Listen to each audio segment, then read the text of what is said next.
In this episode, I want to talk about a few things that I believe that just by being aware of, it will make you a better photographer. I want to start this video with something that seems quite foundational, quite basic. And this idea that says that photography is the only medium of expression that forces you to be there to do it. You have to be in the real world to do it. There is no other way. Like a writer or a painter, that they have a white canvas or a sheet of paper to start writing out something or painting whatever they want to paint. You must be there. Your canvas is what is really going on. So your work as a photographer, as an author, would be to frame those slices of reality, to create something, to have a point of view. And this is particularly important because one of the things that everybody looks for, I would say, is to have that signature, that voice of the photographer that people talks about, that seems quite, fugazi, seems a little bit mythical. You can achieve that through something that not everybody talks about a lot, which is having experience. Experience in the sense, of going out there, dealing with the real world, trying to connect with people and with locations, with subjects, and things like that. But also experience in the length of time. There's no shortcut. You need to go out there, you need to practice, you need to go to places where things are happening. And at the end, I believe that idea, the voice of the photographer, emerges not so much because of the gear that you use or a certain lens. It emerges when you have a point of view. And a point of view is something that you work on. The voice of the photographer, it will emerge through putting together something, some type of body of work that makes sense, and some other people will understand somehow. It's a message there. Or to have the intention of having a message is what I would say that will help you to do that. The problem now is that we seem to be forced to share too much, right? We all use social media, Instagram, and these things, and those places are good tools at the end, but those things are monsters that are quite hungry. And to do good photography means that you have to have patience, that you have to have time, and it's impossible just to have a great level of work if you need to produce an average quality photography just to share it everywhere. So think in big pictures, meaning in bodies of work. Think about projects, and we can talk about what the project means because there is a lot of confusion there as well. But think in long form and have patience, because this style that you're looking for, the voice of the photographer, it's not something that will come because you have a new lens or because you have likes on Instagram. It will come because you have a point of view, and that's because you have something to say. I've noticed, looking at YouTube videos and the internet in general, that there are few things that people talk about that are tells that they are not fully aware of how the business of photography, the process of photography really works. And one of those things is the use of language, for example. A good example would be the use of the word editing. We all have seen videos around of people saying, I've done this edit, this other thing. Editing means something quite specific.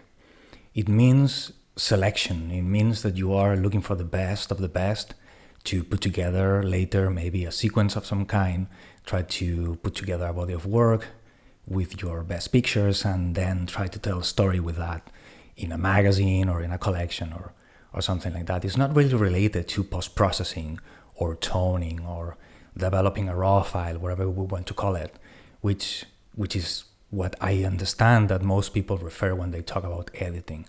This is important, especially if you want to get into the professional aspect of it, because if you send an email or you talk with someone in a gallery or an editor in a magazine or something like that, and you use that type of language, they will know instantaneously that you don't really know what you're talking about, which is okay because we all have to learn. But I think that if you really want to be, better, if your intention is to become professional, for example, or you just want to know how the process of being out there doing stories works for real, you should try to understand or learn from people that has that type of knowledge. Another thing that I want to mention here, although I would say that most people are going away of this concept now, which I'm very happy, is the idea of this image quality and dynamic range and all these technicalities that they can be fun, watch a few videos about it. It's content, it's cool, it's entertaining for us photographers, but it's not really something that is very important, especially if you have the intention to publish, to create something with your work that is not only going to stay in the internet.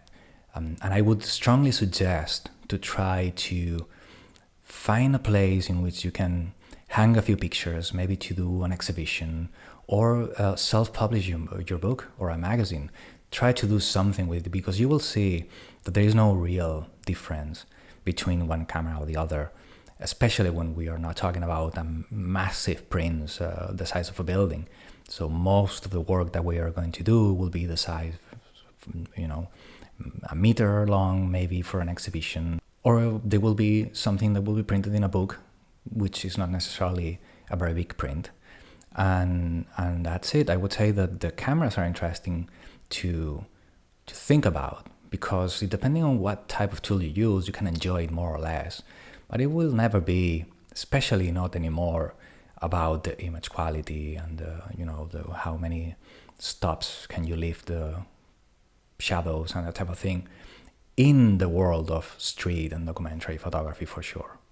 It never happened to me that a collector or a gallerist or an editor telling me your pictures are too noisy or something like that. It never happened to me, and I've published in international magazines, I've done exhibitions, and I collaborate with galleries and so on.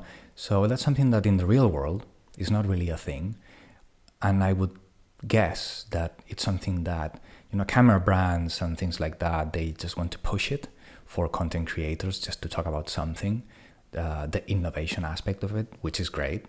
But for you as an author, as someone that wants to have a point of view, that wants to develop something, don't worry about it. There's nothing wrong with your camera.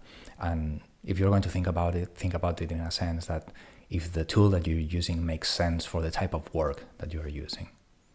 One trick that I think it's interesting to think about, one tip that I will tell you, is to think about an audience. Imagine that you have an audience, or you are growing an audience. You're gathering, people that wants to, enjoy or learn from your work.